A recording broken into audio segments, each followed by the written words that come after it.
Мөмкинлекләре шикләнгән кешеләрнең махсус олимпиадасына волонтерлар сайлап алып укыталар. Алар рекрутинг үзәгендә онлайн һәм офлайн форматларда сынау һәм тест уза.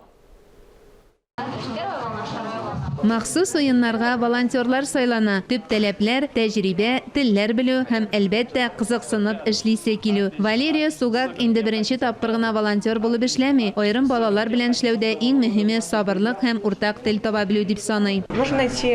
Балалар белән элемтә урнаштыру уртак тел табу өчен кызыксынуларын белергә кирәк. Алар спорт белән бик теләп шөгыльләнә. Сәламәтлекләрендә кимчелекләр булса да, җиңүгә омтылышлары бик көчле. Шул якка игътибар итәргә, аларга көч биреп торырга кирәк. Рекрутинг үзәге онлайн һәм офлайн форматларда сынау һәм тест уза торган урын. Волонтерларның тәкъдимнәрен, сәләтләрен исәпкә алып, алар 25 юнәлешкә бүлеп сайлана. Шулай ук Идел буе дәүләт физкультура академиясе базасында адаптив физик культура кафедрасы эшли.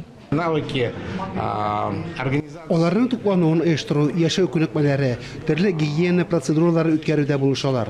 Иң элек оештыру чараларына үзара аралашырга өйрәтәбез. Һәр сүзнең алар өчен әһәмияткә ия булуын аңлатабыз. Рекрутинг үзәге 5 ел дәвамында төрле чараларда эшләү өчен волонтерлар әзерли.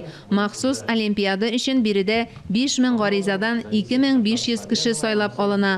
Алар арасында Россиядән һәм чит илләрдән килгән волонтерлар да бар. Мөршидә Җихан, Елизавета Жукова, Дамир Мөхәммәтханов, Татарстан яңалыклары.